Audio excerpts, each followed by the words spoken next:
Hello and welcome back to the Nasty Metal Production channel here at YouTube, and welcome to another album of the week. This is episode number 163, and today's episode is a awesome and very badass spotlight on one of my favorite albums from these guys. It is Dehumanizer, the 16th studio album from the masters themselves, Black Sabbath. It is, of course, the third album in at least, and I guess you could say the final Black Sabbath album to be released with Ronnie James Dio under the Black Sabbath name. And of course, just, I guess, this Wednesday, it will reach its 30th anniversary, so that's why I say this is a very awesome and badass spotlight, because I am here to pretty much celebrate on this channel its 30th anniversary for an album that I feel is easily one of the most criminally underrated albums from Black Sabbath. So, before I really get into any of, the overall thoughts on just my, the years that I've spent listening to this album, my overall relationship with it, I have to basically, do a little backstory, because, trust me, even though it's a very long backstory, I'm gonna at least briefly, to my best ways possible, to run through the sort of background and everything that basically leads into the recording and everything for Dehumanizer.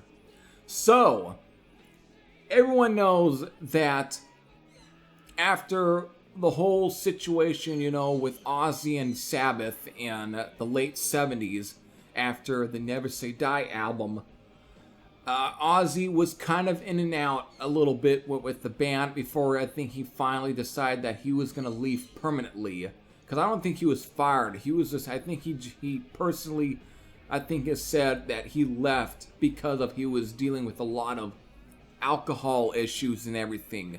So he basically gave his resignation to Black Sabbath, and from there they were on to really searching for a new vocalist. But I think after doing shows with, again, Ritchie Blackmore's Rainbow, Tony Iommi, I think, pretty much realized who his next, or at least even in Geezer, who their next singer was going to be, and that was Ronnie James Dio.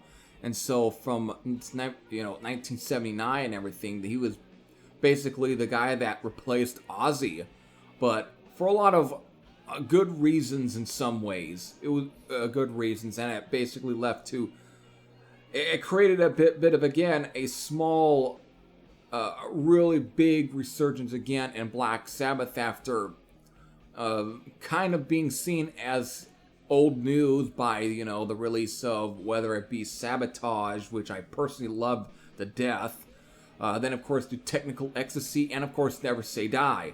They were pretty much just being seen as old news, and they just weren't the hot band. I mean, having one of your opening bands being Van Halen, especially on the really early rise with the first album, yeah, that kind of is seen as a bit of a death knell into your band in a way. It's like, well, now again, from all the reviews and everything of the show or the whole tour, be like, oh yeah, Van Halen stole the show, and these guys, they weren't all that, they weren't in their best condition that night, whatever, that they just were not the same. That, in a way, I think, is seen as a blow to your own band and to the legacy that you're trying to create. And so, with Ronnie James Dio, it re-injected some more fuel into the tank. And so from Heaven and Hell and Mob Rules, they were kind of being seen as hopefuls again, and it really kind of gave way to a new rise in Ronnie James Dio, who already was getting a very good reputation with Ritchie Blackmore's Rainbow, and of course there at Black Sabbath. He was getting a lot of reaction, but at the same time, it seems like there was a lot of spotlight on Ronnie James Dio than there was on the rest of the band. That's why after the Heaven and Hell album, Bill Ward had left, and that's when they got Vinny Appice, who of course had been doing a lot of work there before Black Sabbath with like Axis and Rick Derringer's band. At least that was Derringer. You know, he was getting at least some good, but Black Sabbath ended up giving Vinny Appice even more of a push. And of course, then after whatever happened there were during the whole situation with Mob Rules afterwards, I guess there was a lot of turmoil, though, between the members. No one was on the same page anymore, and so Ronnie, basically, I think he left Black Sabbath and took Vinny Appice with him. That's then, of course, we then get into what is considered to be one of the, I guess you can say, the black sheep period for Black Sabbath, and that really begins with Born Again, after, you know, with the only Black Sabbath album to have Ian Gillan on vocals. And of course, that whole kind of situation, I think, ties into the Gillan albums, you know, and of course I'll get into some of that situation whenever I get to doing Magic from Gillan, and just spotlighting that whole situation there.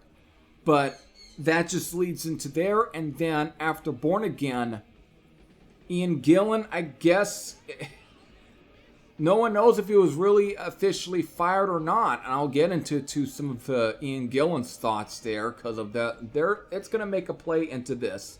It's going to make a play into this overall video. But after that, there was a complete situation with, at least regarding Black Sabbath. You know, it was like Tony Iommi, he was no longer seeing eye to eye with Geezer Butler. Bill Ward, who had briefly returned for Born Again, left again, and so Tony Iommi was basically left all alone in a way. He was just like, it was his. And I guess I can kind of briefly bring it up a bit, but as far as singers, originally at some point Ron Keel was going to end up being the singer for Black Sabbath, but that was due to slight influence from Spencer Proffer, who was trying to persuade Ron Keel to kind of join Black Sabbath, I guess because he was supposed to produce the Black Sabbath album that was going to come after Born Again, and he was trying to get Ron Keel, so that's when they got the guys of Kick-Axe to kind of record a audition tape for Blacks, you know, for Tony Iommi and everything, you know, and that's where 3 songs, and only one of them made it for like either Kick-Axe, one of them made on the King Cobra, another band that Spencer Proffer was doing. But Ron Keel was just not feeling the whole thing, and Tony Iommi was not really kind of feeling Ron Keel's voice. But then, of course, this then leads into other vocalists and everything, and so Tony Iommi was having a real difficult time trying to really find a new singer, and the thing is that he wanted to go solo, but because of his deal with Warner Brothers was still trying to pressure him to do stuff with Black Sabbath. But since there wasn't any other member left at this point, they all left. The band again, Geezer went off, did his solo stuff, and Bill Ward was just no longer interested. And again, Ozzy was becoming a big success solo-wise, and Ronnie James Dio decided to get pretty big solo-wise as well.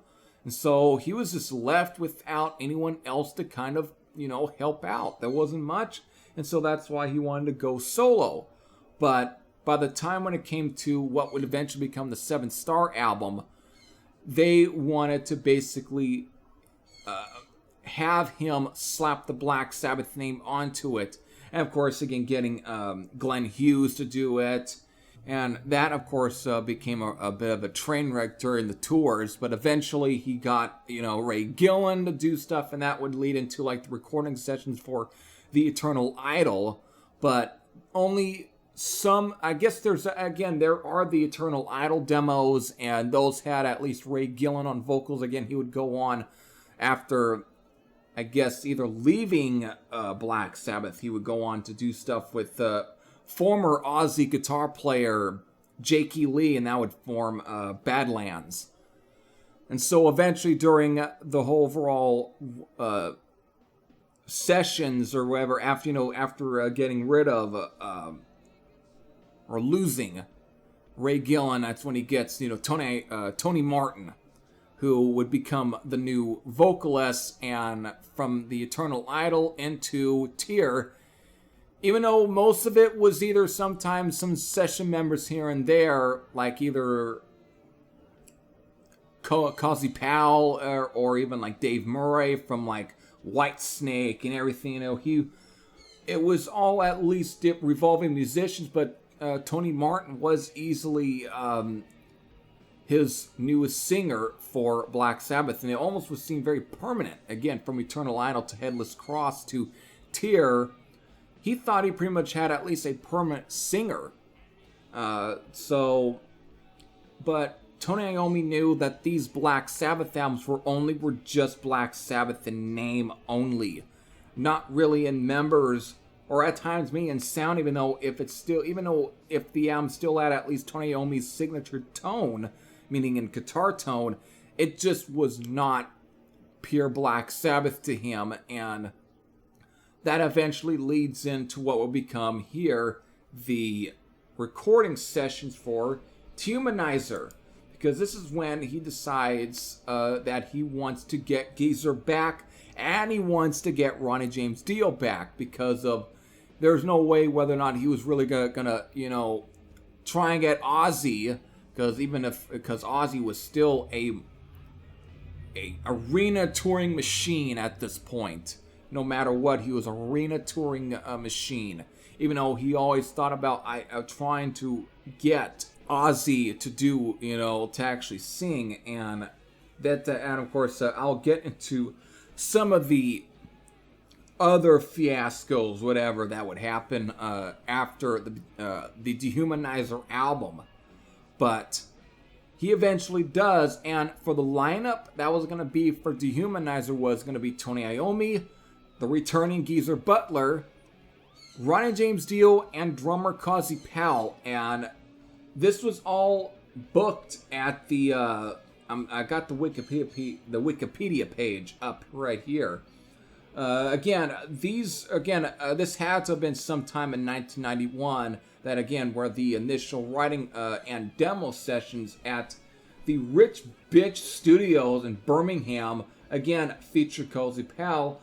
Right here, again, this is where songs like, unreleased songs like The Nightlife, which apparently is also called by Next Time, whose riff would be later used for Psychophobia for Cross Purposes, which would come after Dehumanizer, and of course a song called Bad Blood, which apparently is a working version of I guess you can say, which again would be a song that would eventually end up on Dehumanizer.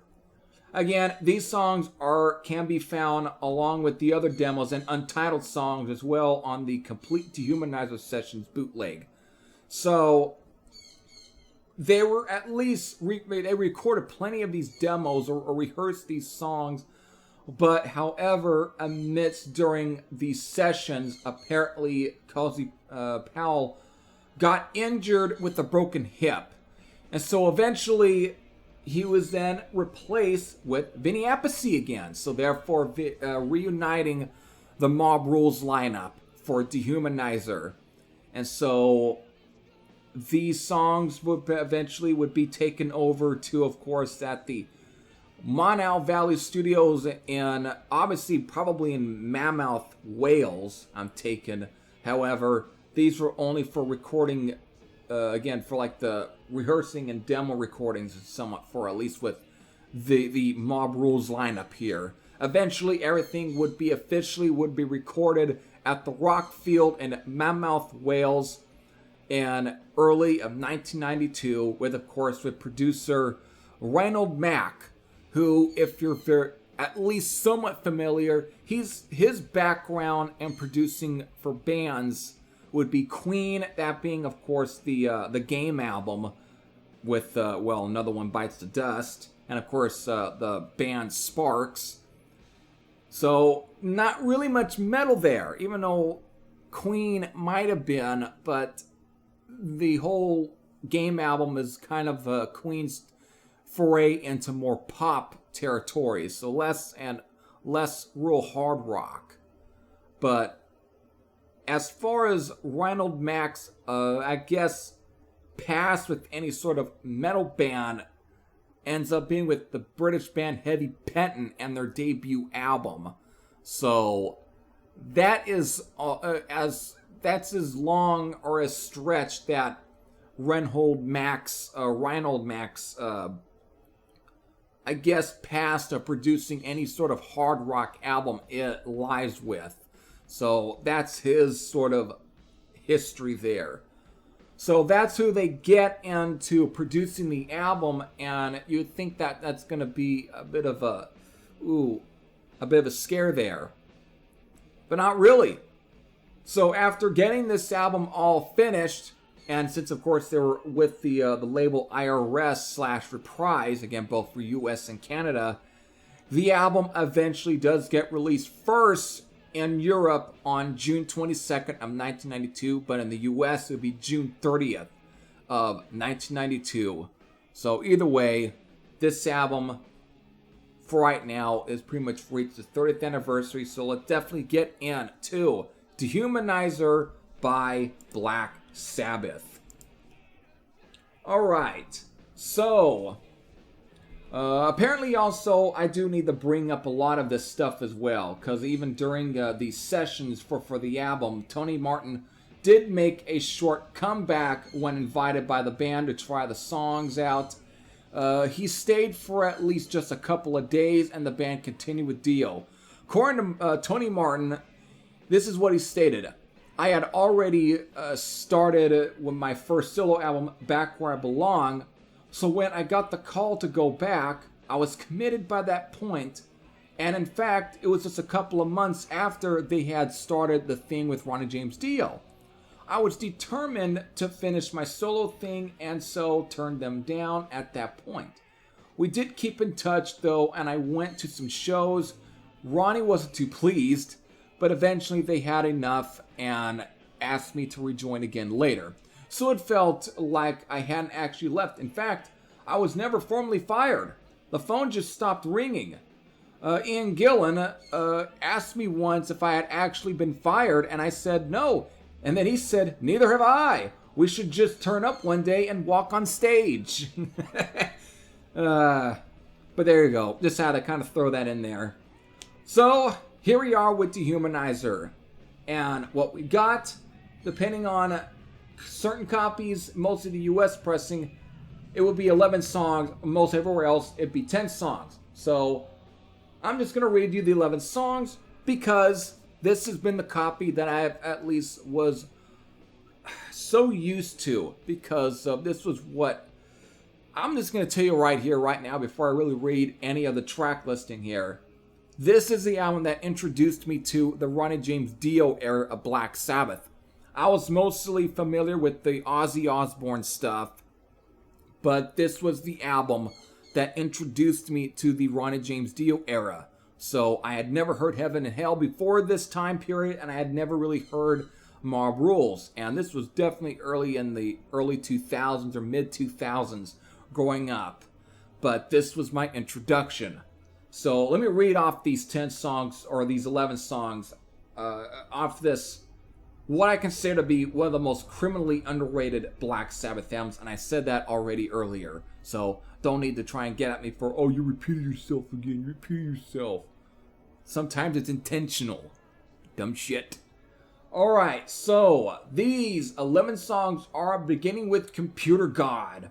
After all, parentheses, The Dead, TV Crimes, Letters from Earth, Master of Insanity, Time Machine, Sins of the Father, Too Late, and then of course, Buried Alive. However, on the US copies that I was mostly am used to, it contained an 11th song, which is basically the Wayne's World version of Time Machine, because I guess they probably recorded it twice, I think. It's a very similar situation that happened with the song The Mob Rules.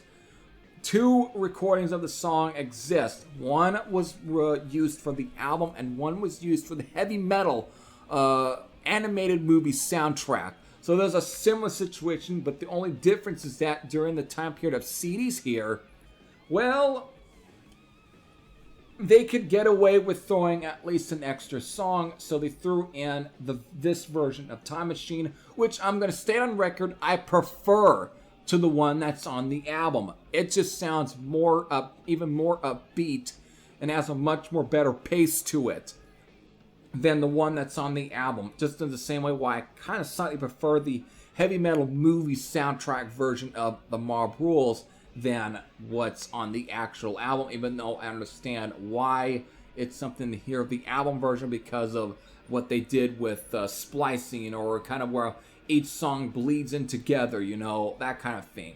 So I understand it. But again, in this case, I would be fine if I were to take out the album version of Time Machine and just replace it with the version that was used on the Wayne's World music from the motion picture, version, there you go, the soundtrack.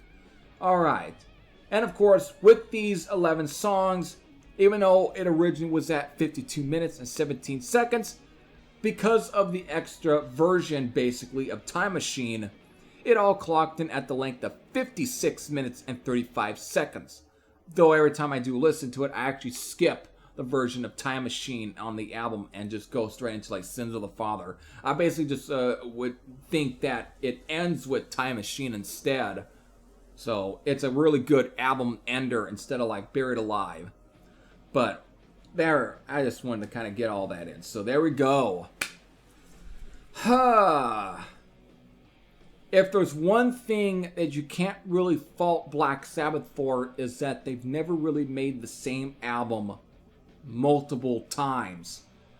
With this one, since this was Ronnie James Dio being back in Black Sabbath, one would think that this is going to sound like a natural follow-up to like Mob Rules. Like it's going to have the same kind of very majestic feel that album kind of had. That's going to have the sort of almost early 80s sound, it's going to, or at least maybe at times somewhere between, let's say, even Headless Cross or The Eternal Idol, or even Born Again to my extent, or, may Tear. However, that's not the case with this album, because lyrically and musically, this album is pretty much one of Black Sabbath's much heavier albums, where it kind of falls in line in between albums like Master of Reality and Sabotage, with at least a little bit of that sort of Dio era vibe, be it containing a little bit of the 80s aesthetic. Mostly at times, if Born Again had at least more solid, I guess more cleaner production in some ways.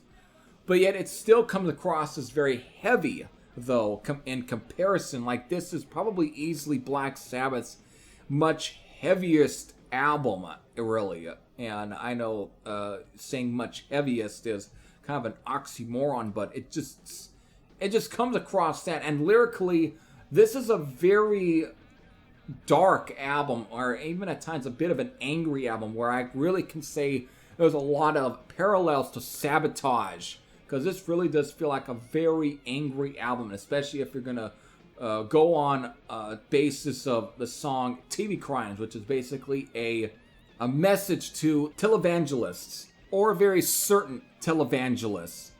And I might as well just get into this story right here. That's, of course, Jeff Fenholt, who, if you're if you're familiar, or let's say at this point not familiar with Jeff Fenholt was once going to be the replacement for Ian Gillan in Black Sabbath. Because this was just already after the Born Again album and the tour and everything in 1984. The way how Jeff Fenholt was going to, before this time he was also doing stuff with some former members of like Elf and Rainbow. That of course was the project for, the Bible Black project in a way, that band, which also was one of the earliest bands that Joy Belladonna was in, and of course even Eric Adams of Manowar was actually in. But Jeff Fenholt had a pretty good tenure in Bible Black, and they recorded plenty of songs to which they've been have been released physically, I guess technically officially now with better mastering and everything. Those songs do have a bit of a Black Sabbath feel to them. But again, Jeff Fenholt, let's just say he had very different viewpoints in life. But the only other, I guess, fame this Jeff Fenholt had was that he was on the Broadway version of Jesus Christ Superstar. Again, Ian Gillan was the original Jesus Christ Superstar, but Jeff Fenholt was the Broadway version of Jesus Christ Superstar. So instead of just trying to kind of go through a lot of the situation with Jeff Fenholt, I'm just going to go read you the quotes here from Jeff Fenholt here. From Tony Iommi. I'm going to read you Tony Iommi's his recollection of dealing with Jeff Fenholt and at one point of him possibly being, the replacement singer for Black Sabbath. So here we go. I'm going to read it since it's on Wikipedia right here. His whole entire quote here, just his recollection of the whole situation. So here we go. It's going to begin like this. We then tried this guy called Jeff Fenholt. He was another one who had played the lead in Jesus Christ Superstar in the Broadway version of that musical. So we had Ian Gillan, who was the original Jesus Christ Superstar, and here we had the Broadway Jesus wanting to join Black Sabbath. We tried Jeff out, and he had a good voice. I caught a couple of demos with him in Los Angeles. One of the tracks was Star of India, which later turned into Seventh Star. Another one was Eye of the Storm, which ended up on the album as Turn to Stone. And we had a track that eventually turned into Danger Zone. Of course, these demos got out and found their way onto a bootleg album. Again, they called it Eighth Star, something like that. Jeff seemed a nice enough guy. It might have worked with him, even though it wasn't 100% convinced that he'd be able to do our older stuff. But then Jeff Glicksman came in to produce the album, and he didn't think Fenholt was working out recording wise, and that was that. A little later, Jeff Fenholt suddenly became this big TV evangelist. I couldn't believe it, because when we met him, he was saying things like, "Oh yeah, I fucked that chick." The New York Times did a thing about him being with Black Sabbath, and they wrote that he saw the light, rejected evil and all his bollocks. We were right back in the Satanism thing because Fenholt was going on about it. I was getting phone calls to do Larry King Live about him. I thought, I'm not getting involved in that. You try and talk religion on TV in America and you have no chance. Especially him being an evangelist now. They're all going to side with him and I won't have a leg to stand on. So there's Tony Iommi's recollections of the whole thing. And that's obviously what became the inspiration for TV Crimes. So this was a big message to all of that. In a way, I guess you could say a big middle finger to all of that. Because you can tell there's a lot of anger going through some of the songs, a lot of disappointment. because once again, Tony Iommi was trying to get away. I mean, Black Sabbath was not really much of an evil band to begin with, even though if the title came from an Italian horror movie, and even if the song was inspired by an actual supernatural experience with Geezer Butler after getting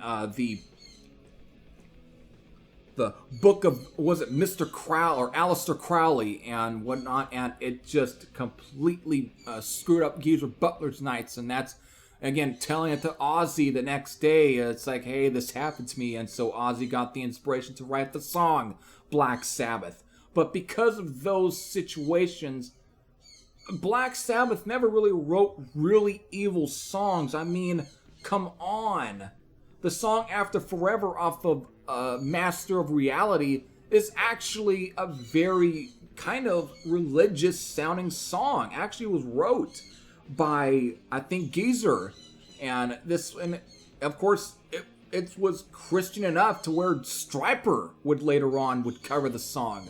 So it's not like they've never really wrote anything that kind of had a bit of a lighter side to life. So they weren't really an evil band. I mean, most of the songs on Sabotage were all about dealing with issues with financially, and the whole situation with the management and everything. They had different ideas to write songs, so they never really wrote songs that were completely Satan-like. So who knows what Jeff Fenholt really completely thought when he was trying to, or whatever, of singing those songs or whatnot. I think it's like not to say anything bad about the dead, because sadly Jeff Fenholt is no longer alive. He had died on September 10th of 2019. So it's been at least a few years that he's been gone. But, so not to really speak ill of the dead, but what was his overall, what was going through his mind when he was really thinking this kind of shit to begin with? And they're like, probably just for complete attention. Oh, his fame and attention on the 700 Club, I could say all kinds of crap. So who knows what was the big deal for what made him to really think that, but really, in the end, it was, I guess at this point, it's now just water under the bridge between the, Tony Iommi and so on. This is probably one of the main reasons why Tony Iommi doesn't really consider Jeff Fenholt an official member, or was considered an official member of Black Sabbath. I mean, at this point, in a lot of other books or whatever, Jeff Fenholt was trying to go on the 700 Club and say, oh yeah, I was going to be the singer for Black Sabbath, but now there's a lot of reports saying that, well, technically you weren't really joining Black Sabbath, you're just joining Tony Iommi's solo band. So all of this kind of crap was just coming up, and so that's why Tony Iommi, I think, after being considered a Satanist again due to someone he thought was a pretty nice guy, it's like that's why he probably feels the way that he does now, and felt then, and why he doesn't really want to consider him an official, or at least try to consider him an official member, because of what Jeff Fenholt turned around and pulled. So it is what it is. There's, of course, again, songs about the overall computer worships, as God, every people during this time, the whole technology with songs like Computer God. There's even songs about individualism with the song I, and of course, doubts about the afterlife with After All, parentheses, the dead. But there's plenty of dark songs on here. There's a lot of heavy songs. But the one thing I do have to take away at times from the sound is that the reason I even compare this at times to even Sabotage, besides the content on the album, is more so, I think, in a way, is about just the musical aspect of the album, the very compositions. There's a lot of progginess going on, where the songs don't really kind of hold to one single riff or one single pace. It will kind of slow down or pick back up. And I mean, even heavy-wise, there's the songs that come across as being as heavy as like Hole in the Sky or Symptom of the Universe, or it's like it really kind of plays off of some of those classic riffs. So that's why I say it's kind of a crossbreed between albums, let's say, Master of Reality and Sabotage, and extent throwing a little bit like Volume 4, but then of course throwing a lot of like the Dio era stuff, and of course bits of like Born Again, and maybe a bit of like Headless Cross to some extent. I mean, Jeff Nichols was still kind of the guy doing a lot of the musical effects on the album, like again the sound effects, the stuff that would kind of be used as ambience, you know, to some of these songs, you know, like the stuff we would do with the keyboards. Again, the late Jeff Nichols, former member of Quartz. So he was doing plenty of that kind of stuff on here, and there's a lot of that. I mean, the reason I might even compare it to at times to Born Again is, let's say, like songs like Disturbing the Priest or Zero the Hero or Digital Bitch, you know, or some of those kind of songs. It's got a little bit of that heaviness that is still retained in a lot of this. So, but the thing is, this right here comes across as probably the first real heavy, real dark Black Sabbath album that we released since Born Again. It just had a real dark presence to the album. I mean, I should bring up that the song Master of Insanity was also originally a Geezer Butler solo era song, but it didn't really get officially recorded until this album, and actually had a very similar title as well. Let me bring this one up as well. Right here, I just found the Wikipedia part of it. So, the song's Computer God was the title of an unreleased song by the Geezer Butler Band in 1986. Only the title made it to Dehumanizer, but the Butler version is available as a download on his website, though right now, when the time this page was recorded, who knows if it's available these days, though you might find it on YouTube. The song Master of Insanity, which I was speaking of a bit ago, was also an unreleased Geezer Butler band track, of which the Dehumanizer version is essentially a re-recording. Master of Insanity was the only track on Dehumanizer that Dio did not have a hand in writing the lyrics for. Jimmy Bell, the guitarist with Butler's band, actually wrote the song. Geezer promised a credit and payment, but Jimmy never was paid or credited for his contributions. The album's lead single, again, TV Crimes, was a criticism of American televangelists, particularly Jeff Fenholt, which I've already went through already in detail a bit on this album anyways, this Album of the Week episode. Again, who briefly worked with Iommi in the mid-80s, again, 1984, on what would become Seventh Star, which again, that's where he got in Glenn Hughes. He replaced Jeff Fenholt with Glenn Hughes. And then he had to replace Glenn Hughes during tour, or amidst tour, with Ray Gillen. And then, of course, Ray Gillen had to be replaced with Tony Martin.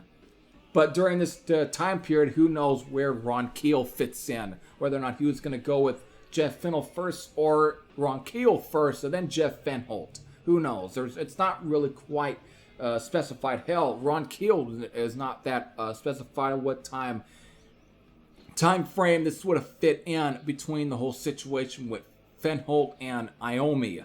So, but it's all I know that it took place in 1984. There we go. And according to Dio, as far as the album is concerned, was that we want it to be a real rock and roll, real basic album, basically. Again, telling the WER's Nasty Habit Show. We wanted to capture what we are live, and that's really what I think we did. We didn't do tons of overdubs or a lot of chorus-y kind of things. I think the important thing is that a band should be able to do all the things they do on a record live without any kind of sampling crap or that rubbish. Probably his dig at rap music during the period. So, of course, we didn't. We recorded it true to what the band is. Just guitar, bass, drums, and vocals, and, a couple of keyboard things here and there. Again, all due to thanks to the late Jeff Nichols.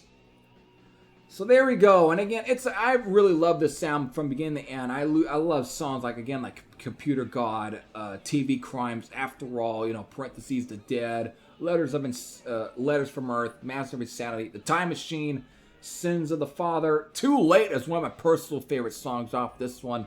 Eye is freaking great. Buried Alive is just one heavy banger of a track. And of course, my personal version, preference for the song Time Machine is the version that was on the Wayne's World soundtrack. But there's so many freaking great songs on here, and I think it's really one of Black Sabbath's most criminally underrated albums. It really is a really good freaking album from beginning to end. So there. But there we go. So in the end, it's just a really good album. So it's time to get into the aftermath for the album here. So finally, let's get into what took place after this album. So I'm gonna read this here because I gotta close this video out at some point. I gotta close it out. I can't go on for too long.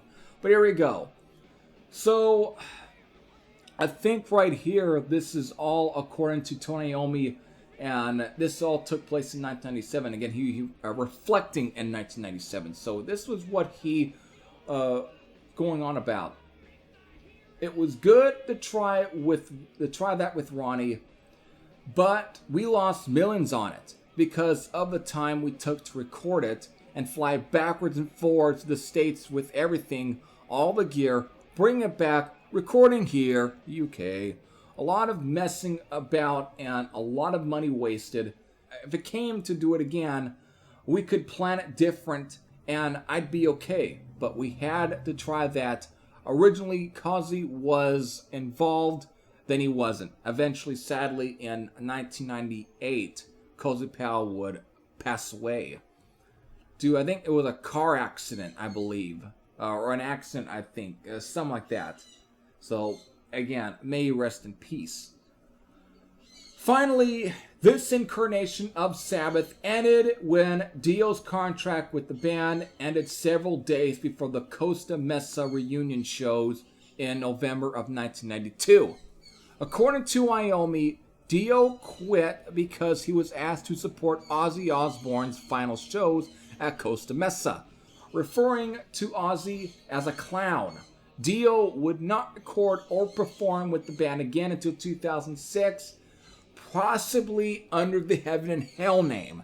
That, of course, would then lead into the final album that Ronnie James Dio will record with the, Vinny Appice, Tony Iommi, and Geezer Butler with the Devil You Know album. Of course, even recording 3 songs for the Dio Years compilation. There. For the Costa Mesa show, the band replaced Dio with Judas Priest frontman Rob Halford, which there's some bootleg recordings of this stuff. On the second night, Iommi, Butler, and original Sabbath drummer Bill Ward joined Ozzy Osbourne on stage for 4 songs. Halford and Dio were friends, Dio having been, impressed with Halford's work ethic on the Stars Project, and Halford would only do the Costa Mesa shows with Dio's blessing, which he received when he spoke with Dio by phone. Both shows were unofficially recorded in their entirety and are now widely circulated as audio and video bootlegs. However, I don't think that was the first, or maybe the last time I say, that Rob Halford would have to, sing with Black Sabbath. Eventually, sometime in the 2000s, they had to do it again, I believe. And there is some recordings, I believe, of that. But I know he would have to do it again. So, again, Halford is, again, such a nice freaking guy to begin with. And he obviously is so, just by the interviews he gives and everything, he's not the kind of guy that would turn down an event, or a show to do, or let's say to take over vocal duties for a band that he obviously looked up to growing up, or that someone that really got him, musically into the heavy stuff. He wouldn't just do that. So again, Rob Halford is pretty much considered one of the most nicest guys in the music industry to begin with. He's a nice freaking guy. So there. But that's pretty much it. It is this, and Dehumanizer pretty much turned out to be one of the final Black Sabbath albums to be recorded with the Mob Rules lineup, to be released under the Black Sabbath name that was, eventually, like the Heaven and Hell name. So, this would be the one of the final albums to be that. Because again, eventually, later on, in May of 2010, is when we sadly had lost Ronnie James Dio. So that's why we're never going to ever get another Black Sabbath album with Ronnie James Dio's on vocals. And we're not going to at least get another Heaven and Hell band album to begin with. So this was it, and this was a really freaking good record. I think it's a very good companion piece to like The Devil You Know and everything, you know. This is a really good freaking album, and I love it to beginning to end. I just love it to death. It's one of my favorite albums to begin with, though it did take me some years to really appreciate it at times. But when I officially, you know, really got around to really giving this album more listens, the more I really began to appreciate it, to the point where now I love the album. So I think it was a great idea to really kind of finally spotlight this album and really celebrate what a great album Dehumanizer is. So there we go. And I love the artwork. Again, it is very much inspired by, at times, the Terminator films in a way. I mean, come on. The guy that's supposed to be the Grim Reaper on the cover is a freaking Terminator. I mean, Judgment Day had been released, so this obviously, the artwork was probably inspired by Terminator 2 Judgment Day. So there we go. I just had to throw all that kind of stuff in. So that's it. If you were there when this album was first released, or if you at least have spent, you know, just as me, listening to this album, if you have any sort of thoughts on it, whether it be positive or negative, you can leave them in the comment section below. But if you've never listened to Dehumanizer by Black Sabbath, well, I think you definitely should give it a listen. I think it's worth a listen. So that's it. Hope all of you enjoyed. This is Heavy Thrash saying I'm out, and I'll see you all later. Take care, everyone.